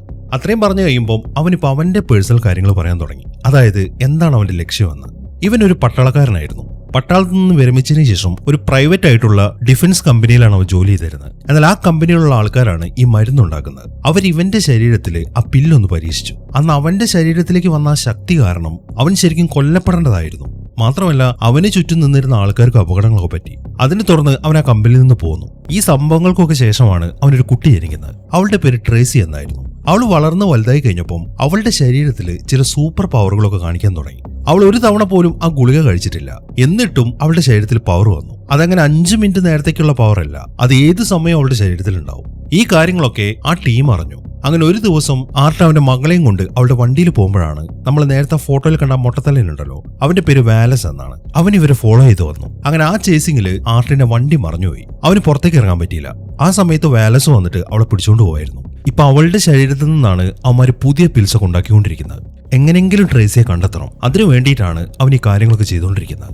ഈ കാര്യങ്ങളൊക്കെയാണ് അവനിപ്പോ റോബിന്റെ അടുത്ത് പറയുന്നത്. അവന്റെ വണ്ടിയിലായിട്ട് അവന്റെ മകളുടെ ഒരു ഫോട്ടോ വെച്ചിട്ടുണ്ട്. അതൊക്കെ അവൻ അവർക്ക് കാണിച്ചു കൊടുക്കുകയും ചെയ്തു. അങ്ങനെ കുറച്ച് സമയത്തെ യാത്രയ്ക്ക് ശേഷം അവരിപ്പോ ആ സ്പോട്ടിലേക്ക് എത്തി. അതൊരു മാളായിരുന്നു. അതിനകത്ത് എന്തോ പരിപാടി നടക്കുന്നുണ്ട് എന്ന കാര്യം അവന് മനസ്സിലായി. അവൻ എന്തെന്ന് വെച്ച് കഴിഞ്ഞാൽ അവളോട് അവിടെ നിൽക്കാൻ പറഞ്ഞിട്ട് അവൻ ആ മാളിന്റെ അകത്തേക്ക് പോവാണ്. ഈ സമയം ആ മാളിന്റെ അകത്ത് ആ ബിഗ്ഗിയും ടീമും ഒരു മീറ്റിംഗ് നടത്തിക്കൊണ്ടിരിക്കുകയാണ്. അയാളിപ്പോ ഇൻവെസ്റ്ററിന്റെ അടുത്ത് ആ പില്ലിനെ കുറിച്ചിട്ട് എക്സ്പ്ലെയിൻ ചെയ്യാൻ തുടങ്ങി. ആ പില്ലിനെ അയാൾ വിശേഷിപ്പിക്കുന്നത് മനുഷ്യന്റെ പരിണാമം എന്നാണ്. ആ പില്ല് ആദ്യം അവരുണ്ടാക്കിയത് പല ജീവികളുടെ DNA വെച്ചിട്ടാണ്. അതായത് ഓന്ത്, തവള, പിന്നെ കടലിൽ കാണുന്ന ഒരു തരത്തിലുള്ള കണവ, അങ്ങനെയുള്ള കുറെ കാര്യങ്ങളുണ്ട്. അങ്ങനെ പലതരത്തിലുള്ള ജീവികളുടെ DNA വെച്ച് ഉണ്ടാക്കിയതുകൊണ്ടാണ് ഇത് പല ആൾക്കാർ കഴിക്കുമ്പോൾ പല സൂപ്പർ പവർ കിട്ടുന്നത്. ഈ കാര്യങ്ങളൊക്കെയാണ് അയാളിപ്പോ ആ ഇൻവെസ്റ്റർക്ക് പറഞ്ഞു കൊടുക്കുന്നത്. ഇതെല്ലാം ശ്രദ്ധിച്ചുകൊണ്ട് ആർട്ടും അതിനകത്ത് നിൽക്കുന്നുണ്ട്. ഇതേ സമയം തന്നെ റോബിൻ ആണെങ്കിൽ ഇപ്പോഴും അവിടെ തന്നെ നിൽക്കുകയാണ്. അതിനിടയിലാണ് ഫ്രാങ്ക് അങ്ങോട്ട് വരുന്നത്. റോബിനെ കാണുമ്പോൾ അവൻ ആദ്യം അവളുടെ അടുത്ത് ചോദിക്കുന്നത് ആർട്ട് എവിടെയെന്നാണ്. അതേക്കുമ്പോൾ എനിക്കിങ്ങനെ ഒരാളെ അറിയത്തില്ല എന്നാണ് അവള് പറയുന്നത്. എന്നാൽ അവള് കളവ് പറയാണ് എന്ന കാര്യം ഫ്രാങ്കിന് മനസ്സിലായി. അതുകൊണ്ട് തന്നെ അവൻ പറയുന്നതെന്ന് വെച്ച് കഴിഞ്ഞാൽ, നീ എന്തിനാണ് ഇയാളെങ്ങനെ പ്രൊട്ടക്ട് ചെയ്യുന്നത്? നീ വിചാരിക്കുന്ന പോലെ ഒരാളല്ല ഇയാൾ ഡേഞ്ചറസ് ആണ്. അതുകൊണ്ട് ഇവൻ എവിടെയാണുള്ളതെന്നൊന്ന് പറഞ്ഞതാ എന്നാണ് ഫ്രാങ്ക് പറയുന്നത്. അതേക്കുമ്പോ ഡേഞ്ചറസോ, നീക്ക് എന്തറിഞ്ഞിട്ടാണ് ഈ സംസാരിക്കുന്നത്? അയാൾ അങ്ങനെ ഡേഞ്ചറസ് ഒന്നുമല്ല, അയാളുടെ മകളെ അന്വേഷിച്ച് വന്നിരിക്കുകയാണ് എന്നാണ് റോബിൻ അതിന് മറുപടി പറയുന്നത്. ഇതേ സമയം തന്നെ ആ ബിഗ്ഗി ആണെങ്കിൽ ആ പില്ല് ഡെമോൺസ്ട്രേറ്റ് ചെയ്യാൻ വേണ്ടി ഒരു പെണ്ണിനെ വിളിച്ചിട്ട് ഒരു കൂട്ടിനകത്തേക്ക് ആക്കി. ഇപ്പൊ അവൾ ആ പില്ല് കഴിച്ചു കഴിഞ്ഞാൽ എന്ത് തരം പവറാണ് അവൾക്ക് വരിക എന്നുള്ളത് ആർക്കും പറയാൻ പറ്റത്തില്ല. ഇനി ഒരു പക്ഷെ ഡേഞ്ചറസ് ആണെങ്കിൽ അവൾ ആരെയൊന്നും ചെയ്യാതിരിക്കാൻ വേണ്ടിയിട്ടാണ് അവളെ ആ കൂട്ടിനകത്തേക്ക് ആക്കിയിരിക്കുന്നത്. എന്നിട്ട് ആ കൂടിന് ഒരു പവർ കൊടുക്കുകയും ചെയ്തു. അങ്ങനെ അവൾ ഉടനെ തന്നെ ആ പില്ലെടുത്ത് കഴിച്ചു. അവൾക്ക് കിട്ടിയിരിക്കുന്ന സൂപ്പർ പവർ എന്തിനെ ഐസാക്കി മാറ്റാൻ പറ്റുന്നുള്ളതാണ്. എവിടെങ്കിലും അവളൊന്ന് തൊട്ടാൽ മതി ആ ഭാഗം മൊത്തം ഐസായി പോകും. നമ്മുടെ ഫ്ലാഷ് സീരീസിലെ കില്ലർ ഫ്രോസ്റ്റ് ഉണ്ടല്ലോ, അതേപോലെ. അവൾക്ക് ആ ഒരു പവർ കിട്ടിയത് കണ്ട് ഇൻവെസ്റ്റർക്ക് ശരിക്കും അത്ഭുതമായി. എന്നാൽ ഈ സമയത്താണ് ആർട്ട് അങ്ങോട്ട് വരുന്നത്. അവൻ വന്ന ഉടനെ തന്നെ ബിഗ്ഗിയെ പിടിച്ചു. എന്നിട്ട് അവന്റെ നെറ്റിക്ക് തോക്കിയുണ്ടാണ്. അത് കണ്ടതും അവിടെ നിൽക്കുന്ന ബാക്കി എല്ലാവരും തോക്കെടുത്തു. എന്നാൽ അവൻ ബിഗ്ഗിയെ കൊല്ലുന്നു പറയുമ്പോൾ അവന്മാർ ഷൂട്ട് ചെയ്യുന്നില്ല. ഈ സമയത്താണ് ആ കൂട്ടത്തിൽ ഒരുത്തനൊരു പണി ചെയ്യുന്നത്. അവനൊരു പില്ലെടുത്ത് കഴിച്ചു. അവന് സൂപ്പർ പവർ കിട്ടുമെന്ന് വിചാരിച്ചിട്ടാണ് അവന് ചെയ്തത്. എന്നാൽ അവന്റെ ശരീരം ആ പില്ലിന്റെ എനർജി താങ്ങിയില്ല. അയാൾ ഉടനെ തന്നെ പൊട്ടി ചിതറിപ്പോവാണ്. അതിനെ തുടർന്ന് പിന്നീട് അങ്ങോട്ട് നടക്കുന്നത് ഒരു ഗംഭീര ഷൂട്ടൌട്ടാണ്. അങ്ങനെ ആ ഷൂട്ടൌട്ട് നടന്നുകൊണ്ടിരിക്കുമ്പോൾ ആ ലേഡി ഇട്ട് വെച്ചിരിക്കുന്ന ആ കൂടുണ്ടല്ലോ, അതിന്റെ പവറൊക്കെ കട്ടായി. അതോടുകൂടെ അവൾക്ക് അവളുടെ ശരീരത്തിലെ കൺട്രോൾ മൊത്തം പോവാണ്. കുറച്ചു സമയം കഴിയുമ്പോൾ അവൾ പൂർണ്ണമായിട്ട് ഐസായിട്ട് അത് മൊത്തം പൊടിഞ്ഞു പോവാണ്. ഈ സമയമാകുമ്പോഴേക്കും ആർട്ടാണെങ്കിൽ അവിടെയുള്ള ആൾക്കാരെ മൊത്തം വെടിവെച്ച് വീഴ്ത്തുകയും ചെയ്തു. അങ്ങനെ അവൻ ഉടനെ തന്നെ ആ വാലേസിന്റെ ഫോട്ടോ എടുത്തിട്ട് നേരെ ആ ബിഗ്ഗിയുടെ അടുത്തേക്കാണ് പോകുന്നത്. എന്നിട്ട് ഈ മൊട്ടത്തലേൻ എവിടെയുണ്ട് എന്നാണ് ആർട്ട് ചോദിക്കുന്നത്. ആദ്യം എനിക്ക് അറിയത്തില്ല എന്നാണ് ബിഗ്ഗി പറയുന്നത്. എന്നാൽ ഈ സമയം ആർട്ട് എന്തെന്ന് വെച്ച് കഴിഞ്ഞാൽ അവരെ കൈന് നേരെ ഷൂട്ട് ചെയ്യാണ്. കൈന്റെ വിരലുകൾ മൊത്തം തെറിച്ചുപോയി. അത് കാണുമ്പോൾ ബിഗ്ഗി കാര്യങ്ങളൊക്കെ പറയാൻ തുടങ്ങി. ജെനസിസ് എന്ന് പറയുന്ന ഒരു ഷിപ്പ് ഉണ്ട്, അതിനകത്താണ് മുഴുവൻ പരിപാടി നടക്കുന്നത് എന്നാണ് അവൻ പറയുന്നത്. അങ്ങനെ ആ കാര്യങ്ങളൊക്കെ അവർ സംസാരിച്ചുകൊണ്ടിരിക്കുമ്പോഴാണ് ഫ്രാങ്ക് അങ്ങോട്ട് കയറി വരുന്നത്. റോബിനാണ് അവനകത്തേക്ക് പറഞ്ഞുകൊണ്ടിരിക്കുന്നത്. ഫ്രാങ്ക് അങ്ങോട്ട് വന്ന ഉടനെ തന്നെ ആർട്ടിന് നേരെ തോക്കിയുണ്ടാണ്. എന്നാൽ അടുത്ത സെക്കൻഡിൽ ആർട്ട് അവന്റെ കയ്യിൽ നിന്ന് തോക്ക് ഇങ്ങോട്ട് മേടിച്ചു. അത് കാണുമ്പോൾ അരുത് ആർട്ട്, ഞാൻ റോബിൻ പറഞ്ഞിട്ടാണ് ഇങ്ങോട്ട് വന്നിരിക്കുന്നത് എന്നാണ് ഫ്രാങ്ക് പറയുന്നത്. എന്നാൽ ഇവർ ഈ സംസാരിച്ചുകൊണ്ട് നിൽക്കുന്ന സമയത്താണ് ആ ബിഗ്ഗി ഒരു പില്ലെടുത്തിട്ട് കഴിക്കുന്നത്. അതോടുകൂടെ അയാളുടെ ശരീരം മൊത്തം ചേഞ്ച് ആവാൻ തുടങ്ങി. അങ്ങനെ വളരെ പെട്ടെന്ന് തന്നെ അയാൾ ഹൾക്കിനെ പോലെ ആവാണ്. അങ്ങനെ ആ ഭീമാകാരമായിട്ടുള്ള രൂപത്തിലേക്ക് മാറിക്കഴിയുമ്പോൾ അയാൾ അവിടെ മൊത്തം തല്ലി പൊളിക്കാൻ തുടങ്ങി. അത് കണ്ടതും ആർട്ടും ഫ്രാങ്കും വേഗം തന്നെ അവിടെ നിന്ന് ഓടുകയാണ്. എന്നാൽ ബിഗ്ഗി ആണെങ്കിൽ അവർ വിടാതെ ഫോളോ ചെയ്യുന്നുണ്ട്. അങ്ങനെ ഓടുന്ന വഴിക്ക് ആർട്ട് എന്തെന്ന് വെച്ച് കഴിഞ്ഞാൽ അവിടെ കുറെ ഗ്യാസ് ഇങ്ങനെ നിരത്തി വെച്ചിട്ടുണ്ട്. അവൻ അതൊക്കെ തുറന്നു വിടാണ്. ഈ സമയം തന്നെ ഫ്രാങ്ക് നോക്കുമ്പോൾ ആ പില്ലടങ്ങിയ ഒരു ബോക്സ് അവിടെ ഇരിക്കുന്നുണ്ട്. അവൻ ഉടനെ തന്നെ ചെന്നിട്ട് അതിൽ നിന്ന് 2-3 എടുത്തു. അതിനുശേഷം പിന്നെയും മുന്നോട്ട് ഓടാണ്. ഈ സമയമാകുമ്പോഴേക്കും അവരെ ഫോളോ ചെയ്തുകൊണ്ട് ബിഗ്ഗി അങ്ങോട്ട് എത്തി. അങ്ങനെ അവരവിടെ നിന്ന് വെളിയിലേക്ക് കടന്ന ഉടനെ തന്നെ ആർട്ട് ആ ഗ്യാസിന് നേരെ ഷൂട്ട് ചെയ്യാണ്. അതോടുകൂടെ അവിടെ മൊത്തം പൊട്ടിത്തെറിച്ചു. അതിൽപ്പെട്ട് ബിഗ്ഗി ആണെങ്കിൽ ചിതറിപ്പോവാണ്. അങ്ങനെ ആ പൊട്ടിത്തെറിയുടെ ആഘാതത്തിൽ ആ ബിൽഡിങ്ങിന്റെ ഒരു ഭാഗം മൊത്തം തകർന്നുപോയി. എന്നാൽ അപ്പോഴേക്കും ആർട്ടും ടീമും പുറത്തേക്ക് എത്തിക്കഴിഞ്ഞിരുന്നു. ഈ സമയം അവർ നോക്കുമ്പോൾ ബിഗ്ഗിയുടെ കൈപ്പത്തി താഴേക്ക് വന്നു വീണു. അതിൽ നിന്നും അവന്റെ പണി തീർന്നു എന്ന കാര്യം അവർക്ക് മനസ്സിലായി. അങ്ങനെ ഫ്രാങ്ക് ഉടനെ തന്നെ ആർട്ടിനെ അറസ്റ്റ് ചെയ്യാണ്. അത് കാണുമ്പോൾ നിങ്ങൾ എന്ത് പണിയാണ് ഈ കാണിക്കുന്നത്? അറസ്റ്റ് ചെയ്യുന്നോ? നിങ്ങളിപ്പോൾ ആർട്ടിനെ പിടിച്ചോണ്ട് പോയി കഴിഞ്ഞാൽ പുള്ളിക്ക് ഒരിക്കലും അയാളുടെ മകളെ കണ്ടെത്താൻ പറ്റത്തില്ല. അതുകൊണ്ട് നിങ്ങൾ അയാളെ വെറുതെ വിടണം എന്നൊക്കെ റോബിൻ പറയുന്നുണ്ട്. എന്നാൽ ഫ്രാങ്ക് അതൊന്നും മൈൻഡ് ചെയ്യുന്നില്ല. നീ നിന്റെ പണി നോക്കി നിന്റെ വീട്ടിലേക്ക് പോകാൻ നോക്ക്, ഇവൻ എന്ത് ചെയ്യണമെന്ന് എനിക്കറിയാമെന്നും പറഞ്ഞിട്ട് അവൻ ആർട്ടിനെയും കൂട്ടി ആ വണ്ടി ഓടിച്ചിട്ട് അവിടുന്ന് പോവാണ്. അങ്ങനെ കുറെ പോയി ഒരു സ്ഥലത്തെത്തുമ്പോൾ അവൻ ഉടനെ തന്നെ സ്റ്റേഷനിലേക്ക് വിളിച്ചു. എന്നിട്ട് ഞാൻ ആർട്ടിനെയും കൊണ്ട് അങ്ങോട്ട് വരികയാണ് എന്ന കാര്യം അവർ അറിയിക്കുകയും ചെയ്തു. ഇതേസമയം തന്നെ വളരെ നിരാശയോടെ റോബിൻ അവളുടെ ബൈക്ക് എടുത്തിട്ട് അവിടുന്ന് പോകാൻ തുടങ്ങുകയാണ്. എന്നാൽ ഈ സമയത്താണ് അവൾ ഒരു കാഴ്ച കാണുന്നത്. അത് ആ മൊട്ടത്തലനായ വാലസ് ആയിരുന്നു. അയാളിപ്പം അവിടുത്തെ പ്രശ്നങ്ങളൊക്കെ നോക്കിയതിനു ശേഷം അയാളുടെ വണ്ടിയിൽ കയറി അവിടുന്ന് പോയി. അത് കണ്ടതും അവൾ അവളുടെ ബൈക്കുമായിട്ട് ആ വാലസിനെ ഫോളോ ചെയ്യുകയാണ്. ഈ സമയവും ആർട്ടാണെങ്കിൽ ഫ്രാങ്കിന്റെ വണ്ടിയിൽ തന്നെ ഇരിക്കുകയാണ്. അവനിപ്പം ഫ്രാങ്കിന്റെ അടുത്ത് ചില കാര്യങ്ങൾ പറയാൻ തുടങ്ങി. നോക്കൂ ഫ്രാങ്ക്, ഞാൻ എന്റെ മകളെ അന്വേഷിച്ച് ഇറങ്ങിയിരിക്കുകയാണ്. ദയവ് ചെയ്ത് നീ എന്നെ വെറുതെ വിടണം. നീ ഇപ്പം നിന്റെ പോലീസ് സ്റ്റേഷനിലേക്ക് വിളിച്ച് പറഞ്ഞല്ലോ, നിന്റെ ഹയർ ഓഫീസേഴ്സിനെയല്ലേ നീ വിളിച്ചത്. നിന്റെ വിചാരം അവരെല്ലാവരും നല്ല ആൾക്കാരാണെന്നാണോ? ഇവരെല്ലാവരും ഉൾപ്പെട്ടിട്ട് തന്നെയാണ് ഇവിടെയുള്ള എല്ലാ കാര്യങ്ങളും നടക്കുന്നത്. ഞാൻ പറയുന്നത് നിനക്ക് വിശ്വാസം ആവുന്നില്ലെങ്കിൽ നീ കുറച്ച് സമയം കഴിഞ്ഞാൽ കണ്ടോ, ഒരു മെസ്സേജ് നിനക്ക് വരും എന്നെ സ്റ്റേഷനിലേക്ക് കൊണ്ടുപോകണമെന്നും പറഞ്ഞിട്ട്. എന്നിട്ട് അവര് വന്നിട്ട് എന്നെ പിടിക്കുകയും ചെയ്യും. നിന്നെ അവരൊന്നും ചെയ്യത്തില്ല. കാര്യങ്ങളെല്ലാം അറിയുന്ന എനിക്കാണ്. അതുകൊണ്ട് എന്നെന്തായാലും അവന്മാർ കൊന്നുകളയും. ഇതാണ് ഇപ്പൊ ഇനി സംഭവിക്കാൻ പോകുന്നത് എന്നാണ് അവൻ പറയുന്നത്. ഈ സമയം അവർ നിൽക്കുന്ന ഒരു റെയിൽവേ ക്രോസിലാണ്. ട്രെയിൻ അതിലെ പോകുന്നുണ്ട്. അതിനിടയിലാണ് ഫ്രാങ്കിന് ഒരു മെസ്സേജ് വരുന്നത്. നിങ്ങളുടെ ലൊക്കേഷൻ എവിടെയാണെന്നും ചോദിച്ചിട്ടാണ് ആ മെസ്സേജ് അയച്ചിരിക്കുന്നത്. അത് കാണുമ്പോൾ ആർട്ട് പറഞ്ഞ കാര്യങ്ങളൊക്കെ സത്യമാണ് എന്ന കാര്യം ഫ്രാങ്കിന് മനസ്സിലായി. അതുകൊണ്ട് തന്നെ അവർ രണ്ടുപേരും കൂടെ പുതിയൊരു പ്ലാൻ ഉണ്ടാക്കുകയാണ്. അങ്ങനെ ആ ട്രെയിൻ പോയി കഴിയുമ്പോൾ ആർട്ടിനെ പിടിക്കാൻ വേണ്ടി കുറച്ച് ആൾക്കാർ അങ്ങോട്ട് വന്നു. ഇതൊക്കെ ആ പില്ലുമായി ബന്ധപ്പെട്ട ആൾക്കാരാണ്. എന്നാൽ അവരങ്ങോട്ട് വന്ന് നോക്കുമ്പോൾ വണ്ടിക്കകത്ത് ഫ്രാങ്ക് ഉണ്ടായിരുന്നില്ല. ഫ്രാങ്കും ആർട്ടും തമ്മിലുണ്ടാക്കിയ പ്ലാൻ പ്രകാരം അവൻ നൈസായിട്ട് അവിടെ സ്കൂട്ടായതാണ്. അങ്ങനെ അവന്മാരൊക്കെ ഫ്രാങ്കിനെയും പിടിച്ചോണ്ട് നേരെ പോകുന്നത് ആ ഷിപ്പ് യാർഡിലേക്കാണ്, ആ ജെനസിസ് എന്ന് പറഞ്ഞ ഷിപ്പിലേക്ക്. ഇതേ സമയം തന്നെ ആ വാലസിനെ ഫോളോ ചെയ്തിട്ട് റോബിൻ അവിടേക്ക് എത്തി. അവളിപ്പോൾ അവിടെ പതുങ്ങി നിൽക്കുകയാണ്. ഈ സമയത്താണ് ഫ്രാങ്ക് അങ്ങോട്ട് വരുന്നത്. അവളെ കാണുമ്പോൾ നീ എന്തിനാണ് ഇവിടേക്ക് വന്നിരിക്കുന്നത് എന്നാണ് അവൻ ചോദിക്കുന്നത്. പിന്നെ ഞാൻ ഇങ്ങോട്ട് വരാതെ ആർട്ടിനെ സഹായിക്കാൻ ഇപ്പം ഇനി ഞാൻ മാത്രമല്ലേ ഉള്ളൂ, അതുകൊണ്ടാണ് ഞാൻ ഇങ്ങോട്ട് വന്നത് എന്നാണ് അവള് പറയുന്നത്. അതേക്കുമ്പോൾ ഓക്കെ എനിക്ക് മനസ്സിലായി. നീ ഒരു കാര്യം ചെയ്യ്, ഇപ്പൊ തൽക്കാലം നീ എന്നെ സഹായിക്കേ. നീ അകത്തേക്ക് വരണ്ട, ഞാൻ അകത്തേക്ക് പോയിക്കോളാം. എന്നിട്ട് നീ ഇവിടെ നിന്നിട്ട് ആരെങ്കിലും വരുന്നുണ്ടോ എന്ന് എനിക്ക് ഇൻഫർമേഷൻ താന്നും പറഞ്ഞിട്ട് അവനൊരു ഇയർഫോൺ എടുത്ത് അവൾക്ക് കൊടുത്തു. അതിനുശേഷം അവൻ ആ സെക്യൂരിറ്റിന്റെ അടുത്തേക്ക് നടക്കാൻ തുടങ്ങി. പോകുന്ന വഴിക്ക് അവനൊരു പില്ല് കഴിക്കുകയും ചെയ്തു. അങ്ങനെ അവൻ ആ സെക്യൂരിറ്റിന്റെ അടുത്തെത്തിന് ശേഷം എനിക്ക് അകത്തേക്ക് കയറണം എന്നാണ് അയാളുടെ അടുത്ത് പറയുന്നത്. അതേക്കുമ്പോൾ ഞാൻ അവിടെ വിളിച്ച് ചോദിച്ചിട്ട് നിന്നോട് പറയാമെന്നും പറഞ്ഞിട്ട് അയാൾ ഫോൺ ചെയ്യാൻ വേണ്ടി അപ്പുറത്തേക്ക് പോവാണ്. ഇതേ സമയം തന്നെ ബാക്കിയുള്ളവർ ആർട്ടിനെയും കൊണ്ട് ആ ഗാർഡനറിന്റെ അടുത്തെത്തി. അവളെ കണ്ടതും എന്റെ മകൾ എവിടെ എന്നാണ് അവൻ ചോദിക്കുന്നത്. അതേക്കുമ്പോൾ നിന്റെ മകള്, അവള് മിടിക്കുകയാണ്. പക്ഷെ അവളെ വെറുതെ അങ്ങനെ വിട്ടുതരാൻ പറ്റത്തില്ല ആർട്ട്. നിനക്കറിയാലോ, ഇപ്പൊ ഞങ്ങൾ ഇവിടെ വിൽക്കുന്ന പിൽസൊക്കെ 5 മിനിറ്റ് മാത്രമേ പ്രവർത്തിക്കത്തുള്ളൂ. എന്നാൽ അവളുടെ ശരീരത്തിൽ ഞങ്ങൾ ചില പരീക്ഷണങ്ങളൊക്കെ നടത്തി. ആ പരീക്ഷണം വിജയിക്കുകയാണെന്നുണ്ടെങ്കിൽ പിന്നെ ഒരു മനുഷ്യന് എപ്പോഴും പവർ ഉണ്ടായിരിക്കും എന്നാണ് അവള് പറയുന്നത്. ഈ സമയം തന്നെ ആ സെക്യൂരിറ്റി ആണെങ്കിൽ ഫോൺ ചെയ്തിട്ട് അവന്റെ അടുത്തേക്ക് തിരിച്ചെത്തി. എന്നാൽ വന്ന ഉടനെ തന്നെ അയാൾ അവനെ ഷൂട്ട് ചെയ്യാണ്. അതോടുകൂടെ ഫ്രാങ്ക് താഴേക്ക് വീഴുകയും ചെയ്തു. അവൻ മരിച്ചു എന്ന് വിചാരിച്ചിട്ട് അയാളാണെങ്കിൽ തിരിച്ചു പോവാണ്. എന്നാൽ ആ പിൽസ് കഴിച്ചതുകൊണ്ട് അവൻ മരിച്ചിട്ടില്ല. അവൻ ഉടനെ തന്നെ അവിടെ നിന്ന് എഴുന്നേറ്റു. പക്ഷെ അവന്റെ ഹെഡ്സെറ്റ് തെറിച്ചുപോയി. അങ്ങനെ അവൻ വേഗം നിന്നിട്ട് അവിടെയുള്ള ആൾക്കാരുമായിട്ട് ഫൈറ്റ് ചെയ്യാൻ തുടങ്ങി. അതിനുശേഷം അവൻ ആ ഷിപ്പിലേക്ക് കയറാണ്. ഈ സമയം അവനോട് സംസാരിച്ചിട്ട് കിട്ടാത്തതുകൊണ്ട് റോബിൻ ആ ഷിപ്പിനകത്ത് കയറി. അവൾ നേരെ പോകുന്നത് അവിടെയുള്ള ഒരു കൺട്രോൾ റൂമിലേക്കാണ്. അതിനകത്തായിരുന്നു ഫ്രാങ്ക് ഉണ്ടായിരുന്നത്. ആ കൺട്രോൾ റൂമിലെ മുഴുവൻ സെക്യൂരിറ്റീസിനെയും അവൻ ഇടിച്ച് താഴേക്ക് ഇട്ടിട്ടുണ്ട്. ഈ കൺട്രോൾ റൂമിൽ നിന്നിട്ടാണ് ആ ഷിപ്പിന്റെ മുഴുവൻ ഡോറുകളും അടയ്ക്കുകയും തുറക്കുകയൊക്കെ ചെയ്യുന്നത്.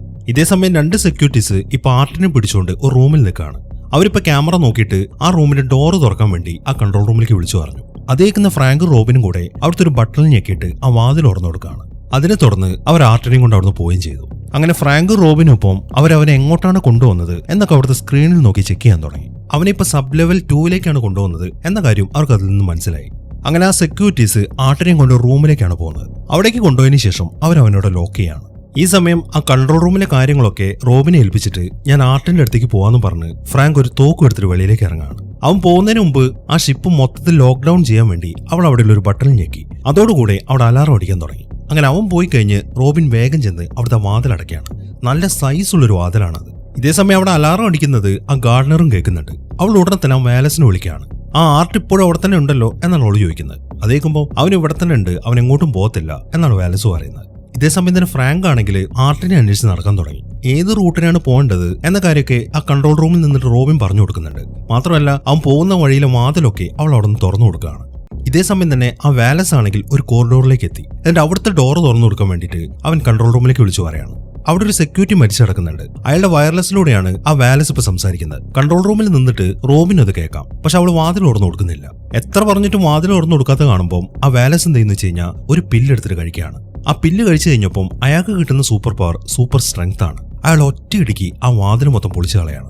അതിനുശേഷം അയാൾ മുകളിലേക്ക് നടക്കാൻ തുടങ്ങി. ഈ സമയം റോബിൻ ആണെങ്കിൽ ഫ്രാങ്കിന് ഇങ്ങനെ ഓരോരോ കാര്യങ്ങൾ പറഞ്ഞു കൊടുക്കുമ്പോഴാണ് അവൾ അവിടുത്തെ ഒരു സ്ക്രീനിൽ ഒരു കാര്യം ശ്രദ്ധിക്കുന്നത്. അതൊരു പെൺകുട്ടിയായിരുന്നു. അവളിപ്പം ഒരു റൂമിന്റെ അകത്ത് അടച്ചിട്ടിരിക്കുകയാണ്. അതിൽ നിന്നും അത് ആർട്ടിന്റെ മകളായ ട്രേസിയാണ് എന്ന കാര്യമൊക്കെ മനസ്സിലായി.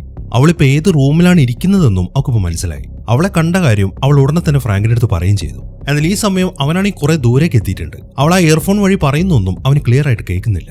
ഈ സമയം അവൻ അതിലെ പാസ് ചെയ്യുന്നത് അവിടെ നിൽക്കുന്ന ഒരു സെക്യൂരിറ്റി കാണുന്നുണ്ട്. അയാൾ എന്തെന്ന് വെച്ച് കഴിഞ്ഞാൽ ഒരു പില്ലെടുത്ത് കഴിക്കുകയാണ്. അതിനുശേഷം അവൻ നേരെ ഫ്രാങ്കിന്റെ പുറകെ എത്തി.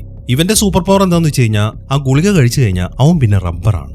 ഇപ്പൊ അവൻ ഫ്രാങ്കിന്റെ പുറകെ വരുന്നത് ഫ്രാങ്ക് കാണുന്നില്ല, എന്നാൽ റോബിൻ കാണുന്നുണ്ട്. പക്ഷെ ഇയർഫോൺ വഴി പറഞ്ഞത് അവൻ കേൾക്കാത്തോണ്ട് അവൾ എന്തെന്ന് വെച്ച് കഴിഞ്ഞാൽ അവിടുത്തെ മൈക്ക് വഴി സംസാരിക്കുകയാണ്. അതിപ്പോ ആ ഷിപ്പിലുള്ള മൊത്തം ആൾക്കാർക്കും കേൾക്കുന്നുണ്ട്. തന്റെ പുറകിൽ ആളുണ്ടെന്ന് മനസ്സിലായതും ഫ്രാങ്ക് പെട്ടെന്ന് തന്നെ തിരിഞ്ഞിട്ട് അവനുമായിട്ട് ഫൈറ്റ് ചെയ്യാണ്. പക്ഷെ ശരീരം റബ്ബർ ആയതുകൊണ്ട് അങ്ങനെ പെട്ടെന്ന് അവനെ കീഴ്പ്പെടുത്താൻ പറ്റുന്നില്ല. ഈ സമയം റോബിൻ ആണെങ്കിൽ ആ മൈക്കിലൂടെ എങ്ങനെ ഓരോന്ന് വിളിച്ചു പറയുന്നുണ്ട്. ഇതെല്ലാം വാലസും കേട്ടു. അവനിപ്പോ ആ കൺട്രോൾ റൂമിന്റെ അടുത്തേക്ക് വന്നിട്ട് അതിന്റെ വാതിലിട്ട് ഇടിക്കാൻ തുടങ്ങി. അയാളിങ്ങനെ ആ വാതിലിട്ട് ഇടിക്കുന്നത് റോബിന് കേൾക്കുന്നുണ്ട്. ഈ സമയവും ഫ്രാങ്ക് ആണെങ്കിൽ അയാളുമായിട്ട് ഫൈറ്റ് ചെയ്തുകൊണ്ടിരിക്കുകയാണ്. അവനെ കീഴ്പ്പെടുത്താൻ പറ്റത്തില്ല എന്ന് മനസ്സിലാവുമ്പോൾ അവൻ എന്തെന്ന് വെച്ച് കഴിഞ്ഞാൽ അയാളെ പിടിച്ചു വലിച്ച് അയാളുടെ കൈ ഇപ്പോൾ ഒരു വാതിലിന്റെ അടുത്തേക്ക് വെച്ചു. എന്നിട്ട് ആ ഡോറ് ക്ലോസ് ചെയ്യാൻ അവൻ അവളെ വിളിച്ചു പറയാണ്. എന്നാൽ അവൻ പറയുന്ന അവൾക്ക് കേൾക്കുന്നില്ല, പക്ഷെ അവൻ ചെയ്യുന്ന അവൾക്ക് കാണുന്നുണ്ട്. അതുകൊണ്ട് തന്നെ അവൾ ആ ഡോറ് ക്ലോസ് ചെയ്തു. അതോടുകൂടെ അവന്റെ കൈ അവിടെ കുടുങ്ങി, അവൻ അവിടെ സ്റ്റക്കായി. ഈ സമയമാകുമ്പോഴേക്കും ആ വയലസ് ആണെങ്കിൽ ആ കൺട്രോൾ റൂമിന്റെ വാതിൽ മൊത്തം തല്ലി പൊളിച്ചു. എന്നാൽ അയാൾ അകത്തേക്ക് കയറുമ്പോഴേക്കും അവൾ അവിടെ നിന്ന് രക്ഷപ്പെടുകയും ചെയ്തു. അങ്ങനെ വാലസ് വേഗം തന്നെ ആ ഗാർഡനറെ വിളിച്ചിട്ട് അവളെ രക്ഷപ്പെട്ട കാര്യം അറിയിച്ചു. അത് കേൾക്കുമ്പോൾ എത്രയും പെട്ടെന്ന് അവളെ കണ്ടുപിടിക്കണം എന്നാണ് ഗാർഡനർ വിളിച്ചു പറയുന്നത്. അതിനെ തുടർന്ന് വാലസ് അവൾ അന്വേഷിച്ചിറങ്ങാണ്. മാത്രമല്ല ആർട്ടിനെ പൂട്ടിയിട്ടിരിക്കുന്ന റൂമിന് മുമ്പിൽ 3 സെക്യൂരിറ്റീസ് നിൽക്കുന്നുണ്ട്. അതിൽ ഒരാൾ അവിടെ നിർത്തിയിട്ട് ബാക്കി 2 പേര് അവളെ അന്വേഷിച്ചു പോവാണ്. ഈ സമയം തന്നെ ഫ്രാങ്ക് ആണെങ്കിൽ ഒരു റൂമിന്റെ അകത്ത് നിൽക്കുകയാണ്. അവൻ ഉടനെ തന്നെ ഒരു പില്ലെടുത്തിട്ട് കഴിച്ചു. അതിനുശേഷം ആ റൂമിൽ നിന്ന് ഇറങ്ങാണ്. ഈ സമയമാകുമ്പോഴേക്കും ആ ഷിപ്പാണെങ്കിൽ ആ പോർട്ടിൽ നിന്ന് എടുത്തു. അതിപ്പോ മുന്നോട്ട് ഇങ്ങനെ പോകാൻ തുടങ്ങി. ഇതേ സമയം തന്നെ ആ സെക്യൂരിറ്റി ഇപ്പം ആർട്ടിന്റെ കൂടിന് മുമ്പിൽ നിൽക്കുകയാണ്. അതിനിടയിലാണ് ആർട്ട് ഇപ്പൊ ഒരു കാര്യം അയാളുടെ അടുത്ത് പറയുന്നത്. ഹേയ് സെക്യൂരിറ്റി, നിനക്കൊരു കാര്യം അറിയോ? ഈ ലോകത്തില് ഏറ്റവും ഡേഞ്ചറസ് ആയിട്ടുള്ള ജീവി ഏതാന്ന്? ഒരുപക്ഷെ എല്ലാവരും പറയുന്നത് സിംഹമായിരിക്കുന്നതാണ്, കാരണം അത് ഭയങ്കര വലുതാണല്ലോ. എന്നാൽ അത് വെറും തെറ്റിദ്ധാരണ മാത്രമാണ്. കടലിന്റെ അടിയിൽ ജീവിക്കുന്ന ഒരു ഷ്രിംപ് ഉണ്ട്. പിസ്റ്റൽ ഷ്രിംപ് എന്നാണ് അതിന്റെ പേര്. വളരെ ചെറുതാണ്, കണ്ടാൽ പേടി തോന്നാത്ത അത്രയും ചെറുത്. പക്ഷെ അത് അതിന്റെ വേഗതയിൽ വന്ന് നിനക്കൊരു കുത്ത് തന്നാൽ എങ്ങനെ ഉണ്ടാവും നിനക്കറിയോ? നിന്റെ ചുറ്റുമുള്ള വെള്ളം മൊത്തം അത് വേപ്പറൈസ് ചെയ്യും. അതും സൂര്യന്റെ ഉപരിതലത്തിലുള്ള ചൂടിനേക്കാളും 8000 ഡിഗ്രി അധിക അളവിൽ. അങ്ങനെ സംഭവിച്ചു കഴിഞ്ഞാൽ നിന്റെ ശരീരത്തിലെ എല്ലുകളിൽ നിന്നും നിന്റെ ഫ്ലഷ് ഒക്കെ തെറിച്ചു പോകും. അങ്ങനെ എല്ലാം അവസാനിക്കുമ്പോൾ ആ ഷ്രിംപ് മാത്രമേ ബാക്കിയുണ്ടാവത്തുള്ളൂ. ഈ ഒരു കാര്യമാണ് അവനിപ്പോൾ അയാളുടെ അടുത്ത് പറയുന്നത്. അതേക്കുമ്പോൾ അതിനെന്താ, അതിപ്പോ എന്തിനാണ് നീ എന്നോട് പറയുന്നത് എന്നാണ് ആ സെക്യൂരിറ്റി ചോദിക്കുന്നത്. ഞാൻ ചുമ്മാ പറഞ്ഞതാണ്. നിങ്ങൾ ഈ പിൽസ് കഴിക്കുമ്പോൾ ഓരോരുത്തർക്ക് ഓരോരോ ശക്തിയല്ലേ കിട്ടുന്നത്. എനിക്ക് കിട്ടുന്ന ശക്തി എന്താണെന്ന് നിനക്കറിയോ? അത് ആ പിസ്റ്റൽ ഷ്രിംപിന്റെ പവറാണ് എന്ന് പറഞ്ഞിട്ട് അവന്റെ വായിൽ ഒളിപ്പിച്ചു വെച്ചിരിക്കുന്ന ഒരു പില്ലയക്ക് കാണിച്ചു കൊടുക്കുകയാണ്. അത് കണ്ട് അയാളാണെങ്കിൽ ശരിക്കും ഞെട്ടി നിൽക്കുകയാണ്. അങ്ങനെ അയാൾ പേടിച്ചിട്ട് അവന്റെ കെട്ടുകളൊക്കെ അയച്ചു കൊടുത്തു. ഈ സമയത്താണ് ആ വാലസ് അങ്ങോട്ട് വരുന്നത്. അയാൾ ആ സെക്യൂരിറ്റിയെ പറഞ്ഞു വിട്ടിട്ട് അവനുമായിട്ട് ഫൈറ്റ് ചെയ്യാൻ വേണ്ടി പോവാണ്. അതിനിടയിലാണ് ഫ്രാങ്ക് ഒരു തോക്കുമായിട്ട് അങ്ങോട്ട് വരുന്നത്. അത് കണ്ടതും വാലസ് ഫ്രാങ്കിനെ ഇടിച്ച് തെറിപ്പിക്കുകയാണ്. എന്നാൽ പെട്ടെന്ന് തന്നെ ഫ്രാങ്ക് എഴുന്നേറ്റിട്ട് അവന്റെ കയ്യിലുണ്ടായിരുന്ന തോക്ക് എടുത്തിട്ട് ആർട്ടിന് എറിഞ്ഞു കൊടുക്കുകയാണ്. ആ തോക്ക് കിട്ടിയതും അടുത്ത സെക്കൻഡിൽ അവൻ അത് വെച്ചിട്ട് ആ വാലസിനെ ഷൂട്ട് ചെയ്തു. അതോടുകൂടെ ആ വാലസിന് പണി തീരുകയും ചെയ്തു. ഇതേസമയം തന്നെ റോബിൻ ആണെങ്കിൽ ട്രേസിയെ പൂട്ടിയിട്ടിരിക്കുന്ന റൂമിലേക്ക് എത്തി. അവൾ വേഗം തന്നെ ട്രേസിയുടെ അടുത്തേക്ക് എന്നിട്ട് കാര്യങ്ങൾ മൊത്തം പറഞ്ഞു. അവളുടെ അച്ഛൻ അങ്ങോട്ട് വന്നിട്ടുണ്ടെന്ന് അറിയുമ്പോൾ ട്രേസിക്ക് ശരിക്കും സന്തോഷമായി. അങ്ങനെ അവർ വേഗം തന്നെ അവിടെ നടക്കാൻ തുടങ്ങി. എന്നാൽ കുറച്ച് നടന്ന് ഒരു സ്ഥലത്തെത്തുമ്പോൾ ട്രേസിക്ക് വല്ലാത്തൊരു ക്ഷീണം വന്നു. അതുകൊണ്ട് തന്നെ കുറച്ച് സമയം അവിടെ നിന്നിട്ട് അവളിങ്ങനെ ശ്വാസം എടുത്തുകൊണ്ടിരിക്കുകയാണ്. അങ്ങനെ ആ ശ്വാസം എടുത്തതിന് ശേഷം അവൾ അവിടെ നിന്ന് പോവുകയും ചെയ്തു. ഈ സമയം അവിടെ ഒരു കൂട്ടിലായിട്ട് ഒരു ചെടി ഇട്ട് വെച്ചിട്ടുണ്ട്. അതിങ്ങനെ വാടിക്കിടക്കുന്ന ഒരു ചെടിയായിരുന്നു. ട്രേസി ഇപ്പൊ അവിടെ നിന്നിട്ട് അവിടുന്ന് പാസ് ചെയ്ത് കഴിയുമ്പോൾ ആ വാടിയ ചെടിയൊക്കെ ഇപ്പൊ പഴയതുപോലെ തന്നെയായി. ഇതിൽ നിന്നും ട്രേസിയുടെ പവർ എന്താണെന്ന് നമുക്ക് ഊഹിക്കാം. അതായത് ഒരാളുടെ ശരീരത്തിലുള്ള എല്ലാ പ്രശ്നങ്ങളും അവർക്ക് ഹീൽ ചെയ്ത് കൊടുക്കാൻ പറ്റും. അങ്ങനെ ട്രേസിയും റോബിനും ആർട്ടിന്റെയും ഫ്രാങ്കിന്റെ അടുത്തെത്തി. മകളെ കണ്ടതും ആർട്ട് വേഗം വന്നിട്ട് അവളെ കെട്ടിപ്പിടിക്കുകയാണ്. അങ്ങനെ കുറച്ച് സമയം അവിടെ നിന്ന് സംസാരിച്ചതിന് ശേഷം അവർ പിന്നെ അവിടെ നടക്കാൻ തുടങ്ങി. ഇനിയിപ്പോൾ എങ്ങനെയെങ്കിലും അവർക്ക് ആ ഷിപ്പിൽ നിന്ന് രക്ഷപ്പെടണം. അതിനൊരു ലൈഫ് ബോട്ടാണ് അവർക്ക് വേണ്ടത്. അത് അന്വേഷിച്ചിട്ട് അവരവിടെ നടക്കുകയാണ്. എന്നാൽ അവരവിടെ നിന്ന് ഓടിപ്പോയി കഴിയുമ്പോഴാണ് അവിടുത്തെ കണ്ടെയ്നറിന്റെ മുകളിലേക്ക് മറ്റൊരു സെക്യൂരിറ്റി വരുന്നത്. അവൻ ഉടനെ തന്നെ ഒരു പില്ലെടുത്തിട്ട് കഴിക്കുകയാണ്. അതോടുകൂടി അവന്റെ കയ്യിൽ നിന്നും നമ്മുടെ വോൾവറിനെ പോലെ ഒരു കൊമ്പ് പുറത്തേക്ക് വന്നു. അങ്ങനെ രണ്ട് കയ്യിൽ നിന്നും ആ കൊമ്പുകൾ പുറത്തേക്ക് വന്നു കഴിയുമ്പോൾ അയാളിപ്പോൾ അവിടെ നിന്ന് ഓടാൻ തുടങ്ങി. അങ്ങനെ പെട്ടെന്ന് തന്നെ അവൻ ആർട്ടിന്റെ അടുത്തെത്തി. അതിനുശേഷം അവർ തമ്മിൽ ഫൈറ്റ് ചെയ്യാൻ തുടങ്ങി. ഈ സമയം ആർട്ടിന്റെ നിർദ്ദേശപ്രകാരം ഫ്രാങ്കും ടീമും വേറൊരു വഴിക്ക് ഓടി. എന്നാൽ അവർ തമ്മിലുള്ള ഫൈറ്റ് കാണുമ്പോൾ റോബിൻ ഫ്രാങ്കിന്റെ കൂടെ പോകുന്നില്ല. അവള് വീണ്ടും ആ ഷിപ്പിന്റെ മുകളിലേക്കാണ് പോകുന്നത്. എന്നിട്ട് അവിടെ ചെന്നിട്ട് അവിടെ തൂക്കിയിട്ടിരിക്കുന്ന വലിയൊരു ബോൾ എടുത്തിട്ട് താഴേക്കിടാണ്. അത് നേരെ വന്നിട്ട് അയാളുടെ ദേഹത്താണ് തട്ടുന്നത്. അതോടുകൂടെ അയാൾ അവിടെ നിന്ന് തെറിച്ചുപോയി. എന്നാൽ പിന്നെ അവൻ അവിടെ നിന്ന് എഴുന്നേറ്റു. എന്നാൽ ഈ സമയം ആർട്ട് എന്തെന്ന് വെച്ച് കഴിഞ്ഞാൽ പെട്ടെന്ന് തന്നെ അവനെ പിടിച്ചിട്ട് അവന്റെ കയ്യിലുള്ള ആ കൊമ്പ് വെച്ചിട്ട് തന്നെ അവനെ കൊന്നുകളയാണ്. ഇതേ സമയം തന്നെ ഫ്രാങ്ക് ആണെങ്കിൽ ട്രേസിയും പിടിച്ച് ആ ഷിപ്പിലുള്ള ഒരു ലൈഫ് ബോട്ടിന്റെ അകത്ത് കയറി. ഈ സമയമാകുമ്പോഴേക്കും ആർട്ടും അങ്ങോട്ട് വന്നു. എന്നാൽ റോബിൻ ഇതുവരെയായിട്ട് അങ്ങോട്ട് എത്തിയിട്ടില്ല. അവളിപ്പം ആ ഗാർഡനറിന്റെയും ടീമിന്റെയും കയ്യിലാണ്. ഗാർഡനർ ആണെങ്കിൽ അവിടെ നിന്ന് ഉറക്കെങ്ങനെ വിളിച്ചു പറയാൻ തുടങ്ങി, നീ ട്രേസിയെ തിരിച്ചു തന്നിട്ടില്ല എന്നുണ്ടെങ്കിൽ ഈ റോബിനെ കൊന്നുകളയുമെന്ന്. അത് കേൾക്കുമ്പോൾ ആർട്ടിന് മുമ്പിൽ മറ്റൊരു വഴിയുമില്ല. അവൻ ഉടനെ തന്നെ ആ ലൈഫ് ബോട്ടിൽ നിന്ന് വെളിയിലേക്ക് ഇറങ്ങി. അതിനുശേഷം ആ ഗാർഡനറിന്റെയും ടീമിന്റെ അടുത്തേക്ക് നടക്കുകയാണ്. ഈ സമയം അവിടെ കൂടി നിൽക്കുന്ന എല്ലാവരും അവന് നേർക്ക് തോക്കി കൊണ്ടിട്ടുണ്ട്. അവിടെ കൂടി നിൽക്കുന്ന ആൾക്കാരൊക്കെ ഒന്ന് നോക്കിയതിനു ശേഷം അവനിപ്പോ ആ ഗാർഡനറിന്റെ അടുത്തൊരു കാര്യം പറയാണ്, ഞാൻ നിങ്ങൾക്ക് ഒരൊറ്റ ചാൻസ് തരാം. റോബിനെ നിങ്ങൾ വിടുകയാണെങ്കിൽ നിങ്ങളെ ഞാൻ ജീവിക്കാൻ അനുവദിക്കാം, അല്ലാന്നുണ്ടെങ്കിൽ എല്ലാത്തിനെയും പണി ഞാൻ ഇപ്പൊ തന്നെ തീർക്കും എന്നാണ് അവൻ പറയുന്നത്. എന്നാൽ ആ ഗാർഡനർ അതിനെ സമ്മതിക്കാത്തത് കാണുമ്പോൾ ആർട്ട് ഉടനെ തന്നെ അവന്റെ വായിൽ വെച്ചിരിക്കുന്ന ആ പില്ല കഴിക്കുകയാണ്. അതിനെ തുടർന്ന് വളരെ ശക്തമായിട്ടുള്ള ഒരു എനർജിയാണ് പുറത്തേക്ക് വരുന്നത്. അതിനിടയിൽ ആർട്ടാണെങ്കിൽ ആ റോബിനെ പിടിച്ച ആളെ അവൻ ആ എനർജി വെച്ചിട്ട് അങ്ങോട്ട് തെറിപ്പിച്ച ആളെയാണ്. റോബിനാണെങ്കിൽ താഴേക്ക് വീഴുകയും ചെയ്തു. താഴേക്ക് വീണതുകൊണ്ട് ആ ഷോക്ക് വേവ്സ് അവളുടെ ശരീരത്തിൽ തട്ടുന്നില്ല. ഈ സമയമാകുമ്പോഴേക്കും ആ എനർജി മൊത്തത്തിൽ സ്പ്രെഡായി ഒരു നക്ഷത്രം പൊട്ടിത്തെറിക്കുന്ന പോലെയാണ് ഇപ്പോൾ അവിടുത്തെ കാര്യങ്ങൾ നടക്കുന്നത്. അതിൽപ്പെട്ട് അവിടെ ഉണ്ടായിരുന്ന മുഴുവൻ ആൾക്കാർ ആവിയായി പോവാണ്. അങ്ങനെ എല്ലാവരുടെ പണിയും തീർന്നു കഴിയുമ്പോൾ ആർട്ടും താഴേക്ക് വീണു. അത് കണ്ടതും റോബിൻ അയാളുടെ അടുത്തേക്ക് ഓടിച്ചെന്നു. അവൾ എത്ര ശ്രമിച്ചിട്ടും അയാൾ എഴുന്നേപ്പിക്കാൻ പറ്റുന്നില്ല. അവൻ മരിച്ചു കഴിഞ്ഞിരുന്നു. എന്നാൽ ഈ സമയത്താണ് അവന്റെ മകളായ ട്രേസി അങ്ങോട്ട് വരുന്നത്. അവൾ വന്ന ഉടനെ തന്നെ അവന്റെ മുഖത്തൊന്ന് കൈവയ്ക്കുകയാണ്. അതോടുകൂടെ ഒരു എനർജി അവന്റെ ശരീരത്തിലേക്ക് കയറാൻ തുടങ്ങി. അങ്ങനെ അവൻ എഴുന്നേക്കുകയും ചെയ്തു. ആർട്ടിന് കുഴപ്പമൊന്നും ഇല്ലാത്തതുകൊണ്ട് തന്നെ അവര് ശരിക്കും സന്തോഷത്തിൽ നിൽക്കുകയാണ്. അങ്ങനെ എല്ലാവരും വേഗം തന്നെ ആ ലൈഫ് ബോട്ടിലേക്ക് കയറി. അതിനെ തുടർന്ന് ഫ്രാങ്ക് ആ ബോട്ട് ഓടിച്ചിട്ട് ആ ഷിപ്പിൽ നിന്ന് പുറത്തേക്ക് പോവാണ്. അങ്ങനെ കാര്യങ്ങളൊക്കെ നല്ല രീതിയിൽ അവസാനിച്ചു. ഫ്രാങ്കും ടീമും ഇപ്പോൾ ഒരു സ്ഥലത്ത് കൂടിയിരിക്കുകയാണ്. ഇനിയിപ്പോൾ അവരെന്താണ് ചെയ്യാൻ പോകുന്നത് എന്ന കാര്യങ്ങളൊക്കെയാണ് അവരിപ്പോൾ ഡിസ്കസ് ചെയ്യുന്നത്. ഫ്രാങ്കിന്റെ പ്ലാൻ എന്താണെന്ന് വെച്ച് കഴിഞ്ഞാൽ ഇപ്പൊ നടന്ന മുഴുവൻ കാര്യങ്ങളും പത്രക്കാരെ അറിയിക്കുക. ആർട്ടിന്റെ കാര്യമാണെങ്കിൽ അവനും അവന്റെ മകളും കൂടെ ഈ നാട്ടിൽ നിന്ന് തന്നെ പോകാൻ തീരുമാനിച്ചു. അങ്ങനെ അവിടെ നിന്ന് പിരിയുന്നതിന് മുമ്പ് ആർട്ട് ഇപ്പൊ റോബിന്റെ അടുത്തൊരു കാര്യം പറയുന്നുണ്ട്. നീ നേരെ പോയിട്ട് എന്റെ ട്രക്ക് ഉണ്ടല്ലോ അതെടുക്കണം. അത് ഇനി മുതൽ നീ ഉപയോഗിച്ചോ. അതിന്റെ പുറകിലായിട്ട് നിനക്ക് വേണ്ടി ഒരു സാധനം ഞാൻ വെച്ചിട്ടുണ്ട്, അത് നിനക്ക് ഉപകരിക്കും എന്നാണ് അവൻ പറയുന്നത്. അത്രയും പറഞ്ഞതിന് ശേഷം ആർട്ട് ഇപ്പൊ ട്രേസിയും കൂട്ടി അവിടുന്ന് പോവാണ്. അവര് പോയി കഴിയുമ്പോൾ ഫ്രാങ്കും അവിടുന്ന് പോയി. ഈ സമയം റോബിൻ നേരെ പോകുന്നത് ആർട്ടിന്റെ ആ ട്രക്കിന്റെ അടുത്തേക്കാണ്. അവൾ അതിന്റെ ബാഗ് തുറന്നു നോക്കുമ്പോൾ അതിനകത്തൊരു ബാഗ് ഉണ്ട്. അവൾ അതുമായിട്ട് നേരെ വീട്ടിലേക്ക് ചെന്നു.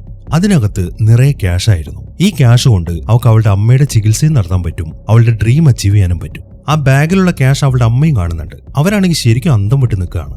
ഈ സമയം നമ്മുടെ പ്രശ്നങ്ങളെല്ലാം തീർന്നെന്നും പറഞ്ഞിട്ട് റോബിൻ ചെന്നിട്ട് അവളുടെ അമ്മയെ കെട്ടിപ്പിടിക്കുകയാണ്. ഈ ഒരു സീനും കാണിച്ചിട്ടാണ് ഈ സിനിമ അവസാനിക്കുന്നത്. അപ്പൊ എങ്ങനെ ഉണ്ടായിരുന്നു? എന്താണെങ്കിലും നിങ്ങളുടെ അഭിപ്രായങ്ങൾ എഴുതി അറിയിക്കാൻ മറക്കരുത്. പിന്നെ ഹൈപ്പ് ചെയ്യാനും മറക്കരുത്. അപ്പൊ പുതിയൊരു കിടിലൻ സിനിമയുമായിട്ട് നമുക്ക് അടുത്ത വീഡിയോയിൽ കാണാം.